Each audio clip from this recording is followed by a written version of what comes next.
Thank you very much for being there. So we'll continue with the news review. Just as I said earlier, today is the 25th anniversary of the July 22nd military coup d'etat, which brought former President Yahya Jammeh to power. 25 years ago today, the Gambia experienced its first change of government through the barrel of the gun. That was when a group of disgruntled young army officers of the Gambia National Army, now Gambia Armed Forces, took control of the affairs of the Gambia, and the 22 years quasi-military rule that followed is a history that many Gambians relate to variously. So I am in the studios with Dr. Ismaila Ceesay, a political scientist and a lecturer at the University of the Gambia, and also I have Fatu Camara. Doc, welcome. Fatu, welcome. Well, thank you very much and welcome, Doctor. Thank you. So Doc, let me start with you. Today is the 25th anniversary of the July 22nd military coup d'etat, which brought former President Yahya Jammeh. What is your take on this day? Let's start there. Well, my take on this day in terms of today or in terms of 25 years ago? In terms of the day itself. Well, let's go back and have a bit of a political history lesson. In 1965, when Gambians wanted independence, Sadada gave us independence. It was a very difficult moment. You have to understand that not many people had hope that this country that was born would survive as a sovereign state, prompting, in fact, an American anthropologist called Buckley Rice to proclaim the birth of an improbable nation. Many solutions were sought as to how can we ensure that this country survives in this very, at that time 65 was just during the Cold War. Many countries were struggling to survive. And many solutions were sought. The Malta solution was sought. There was another solution that said that we could have a federation with Sierra Leone, but the distance made that not possible. Another solution which was most probable but did not happen was the Senegambian Federation, where the UN sent experts to come and explore the possibility of having a Senegambian Confederation, a Senegambian Federation, which obviously did not happen. And Jawara and his colleagues were firm that the Gambia could survive as an independent state despite the odds against the country. The population was less than 400,000 people with very little non-existent mineral resources, very little human resource capacity. It said the country would survive. There was another attempt, obviously, in 81 that really put the country on the brink again, and questions were also raised that led to the confederation being coupled up with Senegal, called the Senegambian Confederation, which obviously, for all intents and purposes, the Senegalese were looking for a deeper integration that could metamorphose into a federation. But Sadada wanted something else. And like with all confederations, it's either they metamorphose into a federation or they disintegrate. The Gambian Confederation disintegrated. The American one from the Confederal States to a federation, obviously. And then Sadada and his colleagues, the DPP government, did what they could. Under those circumstances, with those resources they have, to build the finest civil services in the sub-region. But they were also failed in some aspects. And up to 92, 93, they slept on the wheel, prompting Gambians to call for change. There was so much corruption. Development was not happening.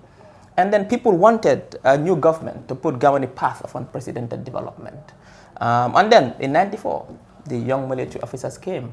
So this was about rescuing a flailing country from a misruling government. Of course, yes. Of course, I mean, they slept on the wheel. The PPP government slept. They slept. There was nobody in control of the wheel at that time. And the young military officers saw a vacuum. But with other things happening as well in terms of the Nigerian forces in the country and so many other things. But basically, fundamentally, they slept on the wheel, and the young military officers, they read the mood in the population. People were yearning for change, just like the same mood on the eve of December 2016. People were yearning for democracy, for human rights, and Barrow gave it to us.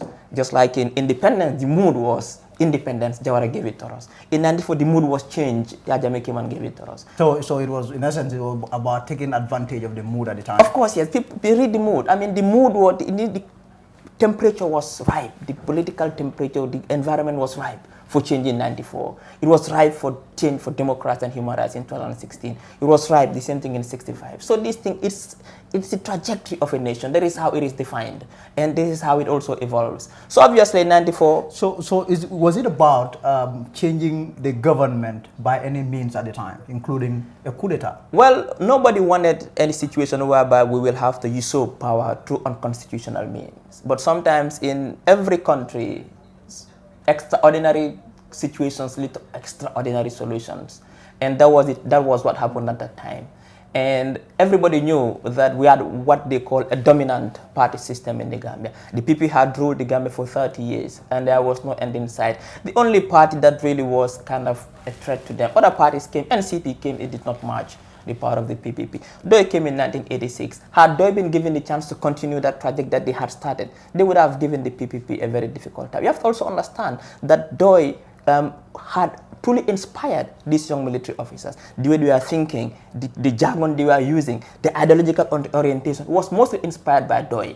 So it means that, you know, Doi came to kind of transform the political landscape in a very positive way, because most of these boys, we were reading people like Kwame Nkrumah. They are reading scientific socialism. They are reading what Doi was talking about and those kind of ideas. So it was a very interesting political climate at that time. So what happened was, yes, they came. Then there was a vacuum, obviously. When they actually, on the day of the coup itself, you know what happened? When they entered State House, there was a vacuum. They didn't find any resistance. There was nobody. There was like, well, it's that easy. They just went and occupied the seat of the president, and that's how easy it was. So I'll come to Fatu now. Fatu, I want you to share with us your take on this day. But first, tell us, where did July 22nd, 1994 meet you? Well, I know you were 6 years old when it happened, yes. But I already finished high school because we had our GCE O-level exams in June. That was when we finished. And, you know, that time you'll be home doing all the laundry, all the cooking of, you know, lunch and everything. So my dad was at that time building a house in Canifing, just by the Nawek, where Nawek is when you go into Iceman area. So I was at home cooking lunch for the family, and I also had to take some for the workers at Canifing. And when I was leaving to go there, I had these neighbors, they are Senegalese, and they said to me, oh, there's a coup d'etat in your country. And then I went, please, that's how I told them. I said, pray for peace for us. Coup d'etat, what is a coup d'etat? There is no coup d'etat. So I actually went all the way to Canifing, dropped off the food, and came back home. That was when I got to know about it. I think it was quiet at that time. I didn't get to know about it early. But then, like I said, I just finished high school, so I didn't know a lot about coup d'etat. But I remember in government studies, we did military rule and all the decrees that they bring along. So it was very interesting. I had to go back to my notes and started reading more about military rules. When you met your dad that day, what did he tell you? He was actually at work. When I went there, I dropped off the food to the workers, you know, when they're building homes, and then you have to get them food so that they can eat. So I went there and met them. But the time that I was leaving, maybe they did not know at that time. Because after I dropped off the food, that was when my neighbor, the Senegalese guy and his family, told me that there is a coup d'etat in the country. That time my mom was at work and my dad was also at work. So I was at home alone. So Doc, this day, Jami came, a young army officer came, I mean, certain things were promised. And then they managed. But what happened when this group of young army officers came was that they just about restoring order, 2 years, and they were just going to go back to the I mean, obviously. But what happened? We saw the Jame, the reincarnated Jame came after 2 years, and then he went on to rule for 22 years. But we shouldn't be surprised. I mean, anybody who was observing African politics at that time wouldn't be surprised that that was supposed to be the trajectory. I can still remember on that fateful day when most of my colleagues were celebrating in euphoria. I was very cautious because I had experienced military coup firsthand in Sierra Leone. I mean, it was examples abound. In Uganda, when Idi Amin came, he came with a promise of sanitizing government, changing the system. In Congo, Mobutu came, he promised the same thing. In Central African Republic, Bokassa came, he promised the same thing. In Liberia, Samuel Doe came also as a 28-year-old young officer, master sergeant, changed when he overthrew the Truman government. The Tolbert government. He promised the same thing. Strasser came as a 28-year-old military officer in Sierra Leone. When he overthrew Joseph Momo, he promised the same thing, that they are here to change, to bring about sanity into government. They are here, they are military soldiers with a difference, because there is rampant corruption, there is nepotism. They want to just fix things and go back to the barracks. So I saw all those things happen in the African continent. I wasn't surprised. I knew exactly what trajectory it was going to take. And I had to caution my friends that military rule is always going that way. However, what political scientists have not, especially in the African continent, have not really established yet is why is it always happening like this? Why did Rawlings metamorphose from a military officer into a civilian president? Why did Yahya Jammeh do the same thing? And others. These are questions that we still have to answer in an empirical sense. But we've seen it happen that presidents, young military officers, when they come to power, very young, and most of them from very low socioeconomic background, with very limited education, you give them power. Power. Imagine you, 28 years old, with very limited education, from a very poor socioeconomic background. Master Sergeant Samuel Doe was from the same. He was 25 or 24. Exactly. Strasser from the same. Not only their age, where they come from, their education. And the next thing you see, you are president of a country, the most powerful man in a country. Obviously, that's a cause for concern. So Fatou, do you have anything to add to what? Yeah, I was just going to ask him as a political scientist. I can see he's coming up with, a lot of explanation, which is very clear. Because that time, like I said, we were young. We heard about Jawara. I didn't know him at that time. I think I only got to know about maybe 2 or 3 ministers, and that was because I was going to the same school with their children at Gambia High School. So I was just going to ask you, like when they came in, I know everybody was happy. I could remember that. People were supporting them when they were saying we're military with a difference. People were excited. So where did they start going wrong? Because when they had meetings at the July 22nd Square at that time, there used to be a whole lot of people. Yes, obviously, you remember the words they use: probity, transparency, accountability. We are soldiers with a difference. In fact, Jammeh had said that you can criticize us where we go wrong. We don't mind you criticizing us. Yes. You can criticize us where we go wrong. We like the criticisms. But you have to understand one thing. When they just came to power, they read the public mood. They knew the exact words to tell the people to sell their agenda. They were using a populist approach. But at some point, what happened was that they started to change, to deviate, when people started to become a bit resistant. People started criticizing them. And at some point, they felt that and when, in fact, the first counter coup came in 1994 of November. Yes. A second counter coup came. People started criticizing them. They saw their power being threatened. And obviously, as with all military dictators, the most important thing that when they start to enjoy the sweetness of power, which has no bounds, which has really destroyed many young African leaders, is they want to entrench themselves. And when this entrenchment is being threatened by citizens, by civil society, by the media, that is where they go for these guys. And look at the people who they are going for. Security, people who try to do counter coups, the media who are trying to expose them. And everything just changed overnight. But we also helped as Gambians. We built dictators. We created institutions. We started going to Jammeh to beg him.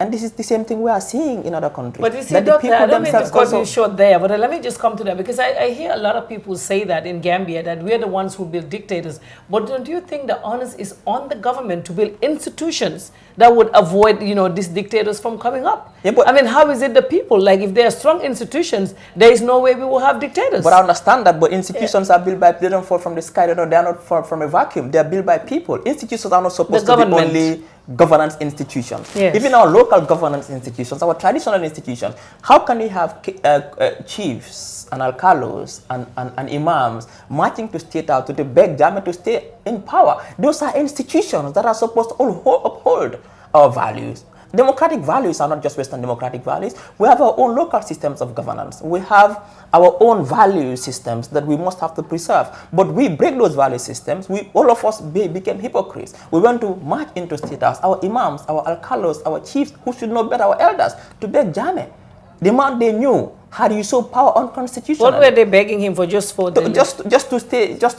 Everybody knew about it. No, just for the viewers. They were begging him to extend his stay. That don't go. The Gambians want you. We did the same thing in 1992 at the Mansabengo when Jawara had decided. In fact, there was a turning point for Gambia when Jawara said that he was going to resign as president. Had we allowed him to resign, perhaps, just perhaps, there wouldn't be a military coup in 1994 that could have injected a new democratic culture into our system, whereby a president voluntarily relinquishes power, just like like Leopold Sédar Senghor did in Senegal when he left. But when Jawara was begged to stay, that led to he overstaying his rule, and then that led to the 1994 coup. So therefore, we also, our people, need to understand how these things work, and we also precipitate these kind of things where people self-perpetuate themselves in government. So let me ask you this then. To everything, there is the good, there is the bad. The July 22nd came with a lot of bad things. It also came with some positives. Yes, of course. Yes. Yep. I mean, it was. I mean, like in every enterprise, there are positives, there are negatives. I mean, the positives are many. I can tell you that. When the '94 coup happened, people had hope. People wanted change, and in fact, it is that change that made us so aware that we yearned for democracy and human rights in 2016. So that is one. But on the physical plane, on infrastructural plane, Jammeh built a lot of schools. I can tell you that the under Jammeh's era, many Gambians got access to education as never before. You could question the quality, that's one thing. Yeah, but many schools were built. Yeah. You see, education is two, the hardware and the software. For the hardware, it was abundance. Every 200 meter radius, they'll build a school, every village. He built bridges. He exposed places that were previously not accessible. Look at the coastal road. It opened a new financial hub in turntable, yes, and now in traffic light, bringing these cities into, creating, kind of the dichotomy, urban, rural was kind of a bit shrunk in these areas. And then he built the Farafenni Barra Road that makes it easy travel, the North Bank. The South Bank also was built, makes it travel. I remember before '94, if we had to travel from Brikama to Banjul, it was like we are going to Basse. It took almost a whole day to go back and forth. He built that road. So, I mean, infrastructurally, Jammeh did well. He built a new airport. I mean, for me, Jammeh, I think we really need to understand the type of man he was. And that is where we have not really been successful in doing. We need to understand. What type of man we don't know. he? We need to speak to him. We need to know what was in his mind. At some point, you see that the man has good intentions for the country. When he travels, he sees beautiful things, he comes back, he said, I want to do this for the Gambia. He built roads, he built schools, he built bridges. He just said the right words at the right time. But again, there's a darker side, obviously, as we are seeing in the Commission of Inquiry, as we are seeing in the TRRC, the killings, the tortures, the arbitrary arrests, the disappearances. I mean, so it's a kind of a... It is your view that in as much as Gambians are trying to come to terms with the full extent of the bad side, we should also appreciate the good side. I mean, obviously, you see, the purpose of moving on as a nation is to exactly know what has happened, what things were good, what were bad. So we know what were the weaknesses, the things that went bad, why did they become bad? The things that are good, how can we enhance and strengthen them to become more useful? One of the problems we have in Africa, particularly in the Gambia, is when new leaders come, they want to erase every good thing that the previous leader has done. It doesn't work. You build on it. Now, Jammeh built schools, fine. They are here. How can we enhance those schools? How can we put the quality? He's built us the hardware. How can we put the soft? How can we put the quality in it? You cannot just dismiss everything good that Jammeh has. He's done some good things, obviously. And Doctor, I was going to add to that because I worked with Jammeh as his press secretary at the office, even though it was short-lived. It was only about 3 months. But like you were saying, he definitely has some good sides to him. In the office, I could see, how he would respond with people, how he would react, to some of the issues, some of the things that are happening to citizens of this country. So definitely he does have a good side. Most people will ask us, they would say, you worked with him when he was killing people, you did not leave, you did not. But we did not see that side of Jammeh. Because in the office, the killer side of Jammeh, I think that only comes at night. That is when he's dealing with his junglers. But during the day, what you see is a very normal human being. Somebody who is very, very supportive to his people. Somebody who likes to help his people. Many a time, women would write and say, I have a big issue with my husband. My husband kicked me out of the house. And Jammeh would say, don't worry, we'll get you somewhere to go. Even though that should have been put in place by the state so that people like that can have that support. But since that was not there, Jammeh has been helping on a personal level as well. I think just like you mentioned, most of our people, when you come to government, you are like, okay, the person that was there, you want to paint them so bad. I think that's unfair because we have seen that even some of the projects that are being completed now were started by Jammeh. So I think the government should at least acknowledge stuff like that. We all know he had some evil side. He killed people. Actually, he gave orders, which were really bad, but at least he did some good things as well. They are very tangible. And I also think that is where his party, the AFPRC, now opposition, are finding it very difficult to come to terms with the fact that Jammeh did some pretty good things in the country, but you don't see this government appreciating that anywhere. Yeah, well, we have to, because if even the Kunta Kinte ferry, that was commissioned by Yaya Jammeh. Yes. Even though the name was changed at some point, but it was commissioned by Yaya Jammeh. The road from the Jabang Road was built by Jammeh. That opened that whole area to becoming making it a commercial hub. There are good things, but there are darker sides as well. But this is our history. This is the history of the Gambia. This makes us strong as a nation. Yeah. Our history determines how we come as people. One thing I can tell you, whether people agree or not, and that is the question, was Jammeh a patriot? Did he love the Gambia? Yes, he loved the Gambia. He was fighting for the interest of the Gambia at all costs. Anything that exploits, that is against the interest, he wouldn't fight. Although there are darker sides, yes, he was also pushing his own interest. He was entrenching himself in power, and he was doing things that, as today you saw the junglers, what they were saying, horrendous, bad, we condemn it, everybody condemns it. Those are the darker sides. What do you make of the timing of this? I was going to ask you that. Today is 22nd July anniversary, and you have someone who is coming out to say that he was killing on the orders of whether it was coincidence or designed to happen, I don't know, but it's a very interesting coincidence that today is the 22nd July and we have a jungler, a very prominent member of the jungler team, coming out to tell us how Dede Haidara was killed. But again, let's look at the bigger picture as Gambians. This is the history of our nation. We cannot erase it.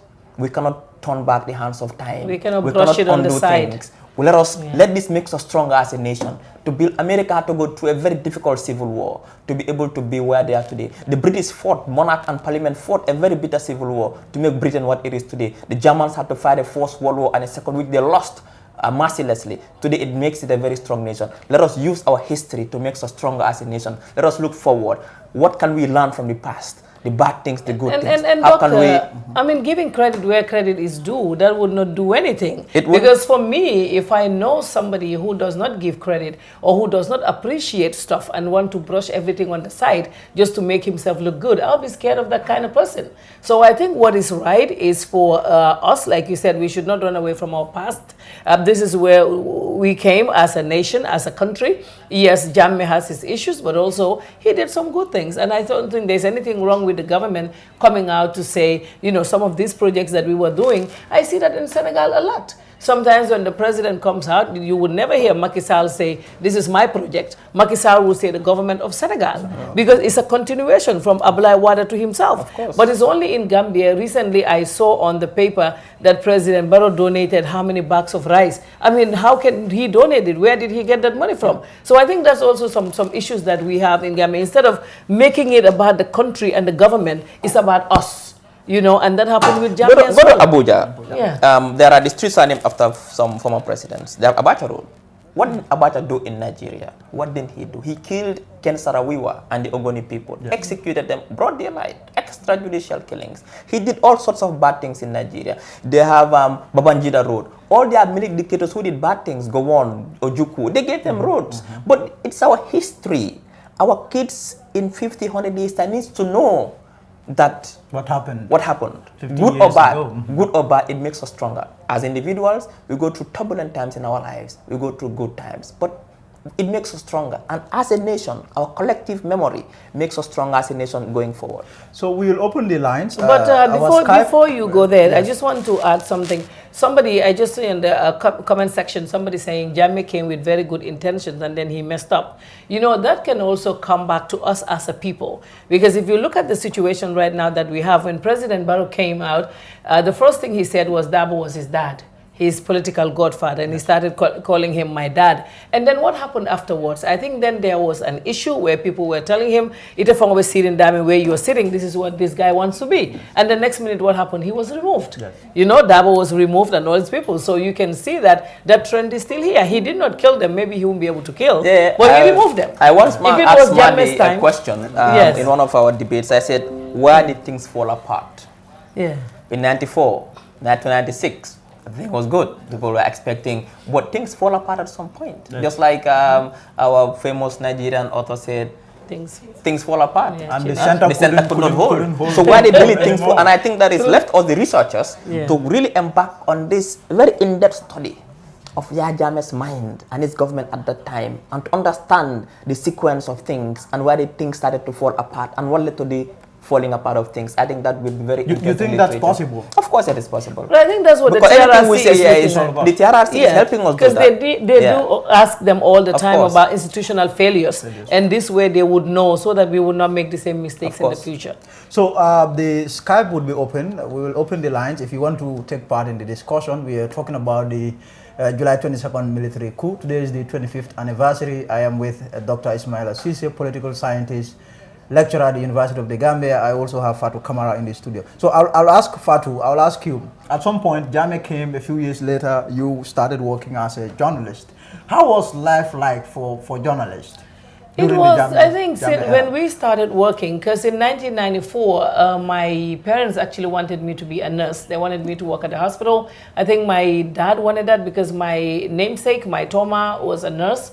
And my mom, I think one of my family members wanted me to do law, and the other one wanted me to be a nurse. But then because of the announcement on the radio at that time, like you would not remember, you were only 4, right? Six years old. So that time there was a lot of announcement on the radio. So everybody would run to Radio Gambia, on their radio, to listen to Radio Gambia. So I picked up and I said, I want to be a journalist, because when it is time for the announcement, whatever you're doing, people would leave it and run to the radio. That's how they were saying it. Like, you know, don't make no noise, let everybody be calm. So I started to fall in love with journalism, and I wanted to be in the media. So I contacted George Christensen. That was how I worked at Radio 1 FM. And there were issues. When the 1995, I think there was a coup that involves, that they said Sana Sabali was involved in. I could remember that. And remember, the first announcement was made at Radio 1 FM. That time I was in there, but Fadiba and others were working there. So it was shortly after that they started to be very hostile with the media. Because I could remember when Koro Ceesay was killed, that announcement was first sent to GRTS for them to announce. They did not announce it. I was very young and innocent. So they brought that to Radio 1 FM for us to announce. I was the first person to announce the obituary for Koro when Koro Ceesay. I'll come back to you. I think we have someone on the line. Yes. Hello. Good afternoon. Hello, good afternoon. Can you guys hear me? Yes, we can hear you loud and clear. Speaking? It's Yunus Hydra. How are you all doing? Very well, Yunus. Dr. Ceesay and Fatou. Hey, and Doctor. Mr. Enjoy. Yes. So, Yunus, today is the 25th anniversary of the July 22nd military coup d'etat, a coup that shot former President Yahya Jammeh to power. What does this day mean to you? I think that it's a very dark day for all of us, emotional, as we said, to reflect what this day has changed our country for good, and we are still, and it looks like we'll be reeling from this for a very long time to try to correct some of the things that happened in our history. It's a very sad day for Gambia and the Gambian people, and I think in the reflection we should also pray for the victims that suffered in the Yahya Jammeh's 22 years misrule. So Yunus, what do you say to the submission that this day in fact changed our country for the good, not for the bad, as you are inclined to believe? I would never say it is for the good. I heard some comments, which is the reason why I actually called, when I heard people make comparison that there is always two sides to Yahya Jammeh. He at one hand, he created some infrastructural development, while on the other hand, he did some killing. To me, this is very wrong to judge like this, because we are making two things on the balance, putting two things on that are not comparable in any way. For 22 years, Yahya Jammeh, this little development that he supposedly brought to the country he predicated it to the lives of our people. Because you always hear him say that the development that 30 years of Jawara could not bring, or the 400 years, if you want to ruin that this development, you're gonna face the consequences. These are some of his talking points, and this is how sometimes he sees some of his critics. They say that they are anti-development and the work that he's doing, and he goes after them and kills some of them, torture, jails, and everything else. I think is very wrong. And then you come to look at some of these developments. We Gambians, first of all, even Yaya Jammeh and many people, they have this misconception of development. For them, someone to have an iPad and have no food to eat, that person's life has developed. But that's not. Development is the expansion of people's freedoms and capabilities to lead a life that they value. Not just building a stupid airport or and then use that, politicize it to subjugate your people is ridiculous. And some of these developments are not Yaya Jammeh's developments. We all knew this. You see, Yaya Jammeh probably had his vision or whatever he's doing, but the international community, the United Nations Millennium Development Goal, was also part of their agenda, who were also working to eradicate poverty. They were helping in the Gambia, running their project, of course, with the assistance of the government. But these are not Yaya Jammeh's work. What Yaya Jammeh has caused the Gambians in the lives that he cost us, the emotional trauma that we're still going through, is no way comparable to the stupid Arch 22 or whatever nonsense that he's done in that country. Yaya Jammeh is an evil person, and he should be defined as an evil person who brought absolutely nothing in that country apart from mayhem, apart from disappearing our loved ones, people who will never see these loved ones ever again. So Yaya Jammeh brought nothing to the Gambian people. You may say I'm being disingenuous, but what the little that he's done is no way comparable to the lives that he cost us. Yunus Hydra, thank you very much for speaking to us there. Thank you very much. Thank you. Thank you. Doc, I don't think anybody did a cost-benefit analysis here. Yes. In our conversation was very open-minded. Yes. That in as much as there's a darker side of, and that's very clear. The TRRC has really shown that there are many victims. The November 94, 2000 April, you name it, people disappeared. The Hedera newspapers were born. We accept that. We agree it has happened. There are darker sides. But at the same time, it is unfair and very myopic for anybody to say that Jammeh did not do anything. Everything was zero. That is unfair. Yunus called them small developments. No, but listen, let me tell you something. The University of the Gambia today has graduated thousands and thousands of students who are doing well all over the world. In Harvard. I know one guy given as an example, Boubacar Ba. He won the mathematics global competition. He got his degree in mathematics at the University of Gambia. He got scholarship in Oxford and finished and got PhD in Edinburgh.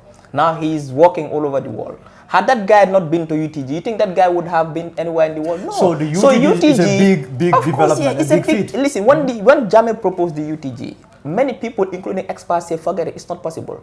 He insisted. So I mean, let's not be myopic and just focus on the darker sides are there. I mean, anybody who knows us, we are with the victims. We are with the victims. That people suffered in this country for 22 years. That's trauma. That's why we have the TRRC. But today, we cannot just be focusing on the darker side. There are certain positives in it. That for me, my point is, the positives are there, the negatives are there. Yes. Even the negatives are overwhelming, but there are some positives. Let us work together, build on the positives, and then reflect on the negatives and see how we can avoid them happening in the future. Then we have to be able to sympathize with the victim, see how we can make their lives better, how we can make people's lives better. Obviously, you see, development is a process, it's a trajectory. I mean, yes, he brought in some infrastructure. That is our. We are not saying that. We are not saying that he put the guy on the path of development. We said he brought in some development projects which benefited Gambians, opening of roads, making villages into towns. Those things are commendable things. But there are darker sides. There are darker sides, obviously. So, but how do we go about reconciling minds when it comes to Jammeh? When it comes to Jammeh's, the good side and the bad side? Because clearly there are people out there who would rubbish any submission that Jammeh did anything good. So I think it's unfair to do the comparison good or bad. That is not the thing. Yes. Let's look at the whole thing as I mean, there are bad sides. There are victims that we must have to repair their lives. We have to, there must be justice. There are people who bore the great responsibility in causing havoc against our people. They have to face justice. Those things are there. We have to do it. But at the same time, let us look at the broader picture of the country. It's our history.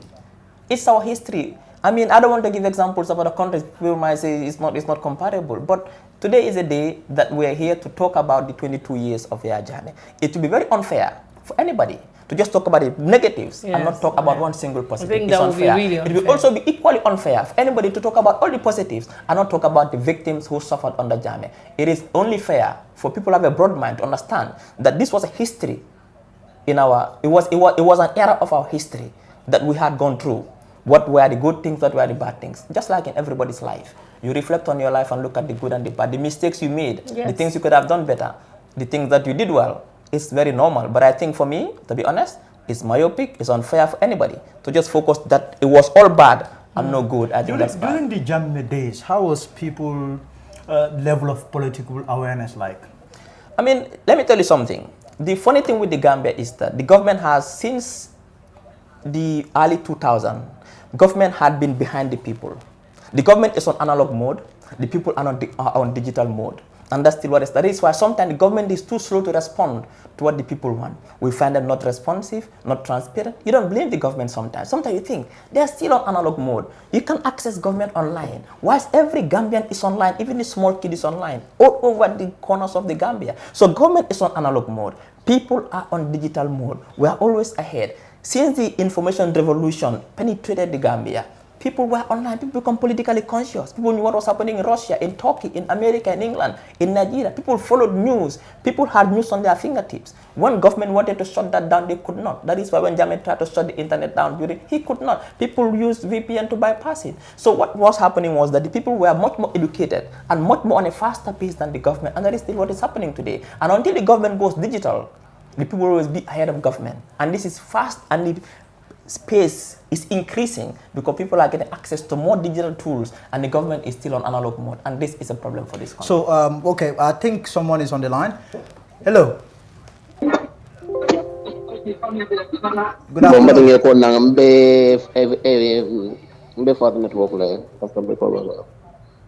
Hello. Hello. Yes, good afternoon. Hello. Yes, we can hear you. Can you hear us? We can hear you. Hello, are you hearing me? Yes, we can hear you loud and clear. Yeah, okay. I want to thank all the panelists, and I want to thank Fatu Network for the good work you are doing. Well, anyway, for me, my contribution is that I want to thank the Gambian people for being genuine guys and all the good sensitization they are doing. But the point is, what I want to emphasize is that I think Gambian people, they have to stop worshiping the president. Because it seems to me that the Gambian people, they are the ones who make the president to become dictators and to do whatever they want to do. Because for me, 22nd July, well, you can say anything about Jammeh, but Jammeh is not a good guy. That's the full stop. Because you cannot do 1% good and you do 20% bad. So it's been that Jammeh, for me, I'm not a fan of Jammeh for that matter. What's your name, please? Emphasize about this regime is that people, we the Gambian, we have to stand and tell the truth about the president. We should not be worshipping the president, the same thing that we are doing for Jammeh. So for me, these things, all these Jammeh, this 22nd July, we have to stop everything for this 22nd July and focus on the other things ahead. Anyway, thank you very much for your attention. I am Lamin from Spain.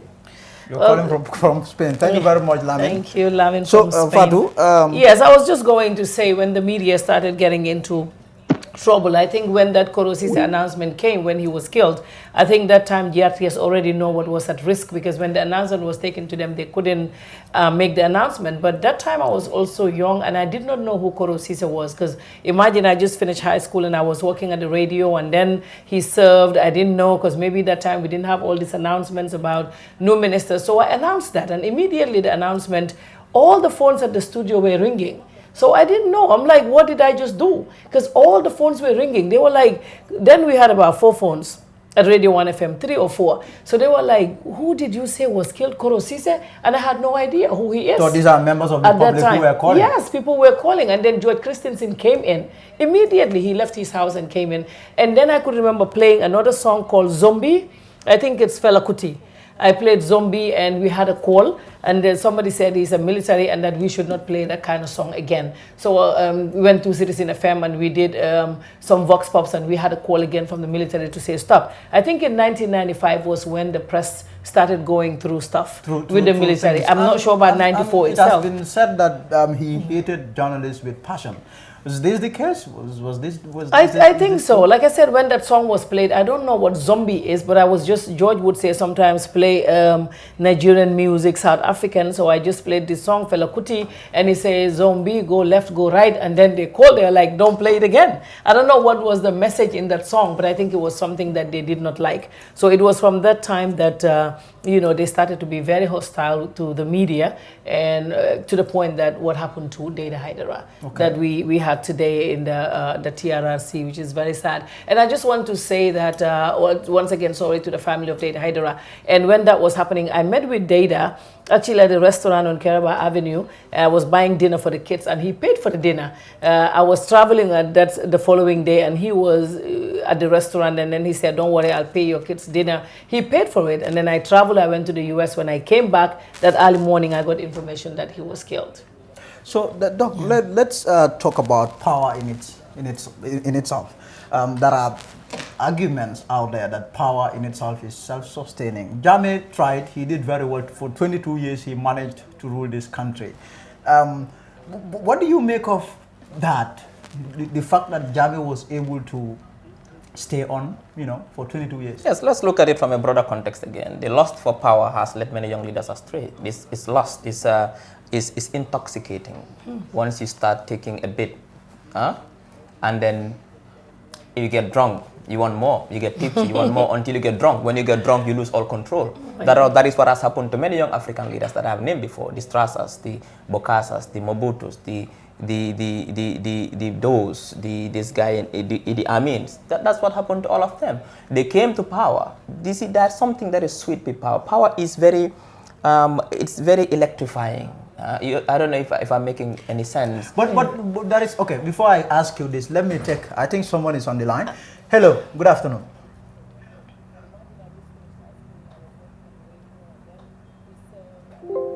Yes, are you there? Hello, can you hear me? We can hear you. Hello. Okay, my name is Srifo Jaju, calling all the way from Idaho, United States. I've been following this program, Fatu, Dr. Ceesay, and you yourself, Lamin, about the issue of 22nd July and then the good side and the bad side of the president, former, you know. I want to contribute one or two things. I think what we fail to understand is like, on this day, 22nd July, we've all witnessed one of the junglers who came out and then answered the question, who killed Data Haidara? And we all know the answer, that Data Haidara was killed by Yahya Jammeh. What I believe is like, even though he did good, but I think that today would have been a day to tell people the bad side of Yahya Jammeh than just trying to tell the Gambian population about the good side of Yahya Jammeh. I have this analyst, like the analyst that I would like to share is like, you cannot cook a good food and then put sand into that good food and you want to give it to like a hungry person. And at the end of the day, you want to like tell everybody like, oh, I have fed like 5 or 6 hungry people in this neighborhood or within this vicinity. Whilst the food you cook, you put a sand there. So that is the situation that is the situation I see Yahya Jammeh. You cannot just come out and say, okay, I built this road A, Y, B, and A, B, C, and D, Z, and then you kill like 5, 6, 7 people, and at the end of the day, you are trying to tell us that, oh, I bring development in the Gambia. Man, when Jawara was there, the feeding was so cheap. I mean, you go to your neighborhood, you eat without even having anything in your pocket. But when Jammeh came in, there was a time he said that bag of rice will go all the way to $1,000, and we all witnessed that. To me and to other people, Jammeh is the worst president we have ever had in the Gambia. With all the so-called development that has came into the country, man, human life is the most precious thing that one can have. And it is God that gave us that life, and nobody should take that life from anybody. If any one of you have like, let's say, a neighbor or a family member who has been tortured or killed by Jammeh, you will not be sitting there today and try to say that Jammeh has a good side. There is nothing good about Jammeh. Anything that comes from the word Jammeh is a bad thing. I mean, you cannot kill human beings, you cannot torture, you cannot make people to leave their country, and at the end of the day, you want to tell me that that guy is the best president that we could have? No, Jammeh is the worst president that we could have in the Gambia. As I said earlier on, you cannot cook food, and at the end of the day, you put sand there and you want to give it to people to eat, and you tell that, okay, I cook the best food for you to eat. That is not food. There's no food there as far as you put sand there. You cannot give us development. At the end of the day, you kill people, you make people to run out of their country, and you want to call me that, you want to tell me that Jammeh has a good side of it. I'm from Fonyi, Sibano, and I know Jammeh, and I know what he did to everybody in that area. So to me, this day would have been for people to think about the bad side of it and try to like advise our president who is there right now not to do the same thing. But you want to tell me that he has good and bad. Thank you so much. This is my contribution. Thank you very much. Thank you. So, Doc, we are talking about power. But one thing also that one can also advance is this issue of people putting people where they are. So this necessarily might not be just about Jammeh with power and all the sweetness and everything it comes with, but it was also about people. The Gambian people were the ones who kept him there. Is this not the case? No, but I mean, obviously, if Jammeh was one man, you cannot tell me that Jammeh was 100 men. Jammeh was one man. If Jammeh was able to do all of those atrocities, he must have got help from Gambia. So therefore, I think that is why sometimes let's put emotions aside and look at these things from a broader perspective. Nobody sat in this platform and said Jammeh was the best leader. No. We all accept that July 22nd was a very dark day in our history. It led to a lot of atrocities. Bad things happened in this country. But nonetheless, it is fair to analyze things from a broader perspective rather than just to follow emotions. That is why this country is not moving. Yeah. Because we put emotions ahead of rationalities. Everybody wants to be emotional, and that doesn't move a country. It's important for a country to look at the thing from a broader perspective, have a debate, talk about it. People have their opinions. But nonetheless, for this country to move, the Gambians must be able to sanitize our debate, to put emotions aside. It doesn't move a country. What is important here is that Jammeh was one man. That is why the TRRC is important. The TRRC wants to establish who were those who aided and abetted Jammeh to not only kill people, torture them, arrest them arbitrarily, make them disappear, but also people who helped him steal our funds. You have to understand one thing. Those who helped Jammeh kill physically bear equal responsibility as those who helped Jammeh steal our money that was supposed to be used to buy medicines and people die in our hospitals. It's the same thing. The corruption and the killing, they go hand in hand. It was a network that was happening, helping Jammeh. Jammeh built a network using people. Leaders to do two things. Good leaders build systems and processes with the people needed to make the country move. Others build networks to entrench themselves at all costs, either to loot their people or to kill their people. It was the latter that was happening in this country. We have to understand that. But like I said, the TRRC is ongoing. The atrocities are coming, being exposed. Like today we saw how the header was killed in the very most horrendous way. And everybody is sad. Today is a sad day for our country. Today is a day that we should mourn for the Gambia. But nonetheless, it is also important to also look at the positives as well. Not everything is doom and gloom. So in what pot then would you put those Gambians who may not necessarily help Jammeh to steal or to kill or to arrest, but those people, say imams for example, who would go to him and say, okay, we love you, Mr. President. Oh, Mr. President, we want you to continue. And when it's time to vote, they go and vote for him. But exactly, all of us played a role to keep him in power. Exactly. Where was our conscience? Those imams who went to him on Tobaski Day to say, we've come to greet you. And he tells them, I swear to the Holy Quran, I'll eat alcohol and drink if I don't kill the 9 Mile 2 people. What all of us bore the responsibility. That is why I said this is a day whereby we should come together as a nation. How do we avoid this situation? Going back, blaming. Listen, we accept, we cry for the victims. We are there for the victims. We cry for them. We understand their plight. Let me tell you something. I've always said this. If you kill a Gambian, you kill all Gambians. A human right violation against one Gambian is a human right violation against. When Dan Haidara was killed, all of us were killed. When Ceesay was killed, all of us were killed as Gambians. You touch one Gambian, you touch all Gambians. All of us are victims, but all of us also help to perpetrate the system in some way or the other. Yeah, I just wanted to add to what the caller was saying, because I saw a lot of people saying if your family members were victims, you would not have said that. Myself, I was a victim. I was held incommunicado for 25 days. But some of our people are very, very emotional. And most of the time we want to debate, but we want to be right. Like whatever your opinion is, you want everybody to take that, and you think that what everybody else is saying is not what it is. Most of the time people would tell you that we have to blame the junglers, we have to blame the imams, we have to blame all these people who are misleading Jammeh. But that responsibility is for every Gambian, because we were voting for Jammeh. Gambians were voting for Jammeh. Jammeh was doing stuff that nobody stood up and talked about. I remember when I used to say this during the struggle, Imam Babali would say, don't say everyone, because he stood up to him. But there were a lot of people here. It doesn't mean you have to work in the government to stand up to the government. It doesn't mean you have to be in the military to stand up to the government. Even if President Adama Barrow is doing something that is not right, it is the responsibility for every Gambian to stand up and speak about how you feel. But I think what our people like to do most is stay at the back and get people that you want to push forward, so these people can do your fight for you. But even if this one goes wrong as well, we have to know that it is the responsibility of every one of us. Dr. Ceesay has a part in it, Lamin Jia will have a part in it, and I will have a part in it. But I don't think I am part of it, because I never voted for him. But I think I have a... You never voted for Jammeh? I never voted for Jammeh. I never voted for Jammeh. Oh, the first time I voted, I think I voted for... Yeah, but not only voting, not only by voting, but you were here when all these things were happening. What did you do? Yes, I was here. And what did you do? I was really stubborn, you know. I was running a paper. So it's not only voting. It's not only voting. Was very still critical of Jammeh. So now, I think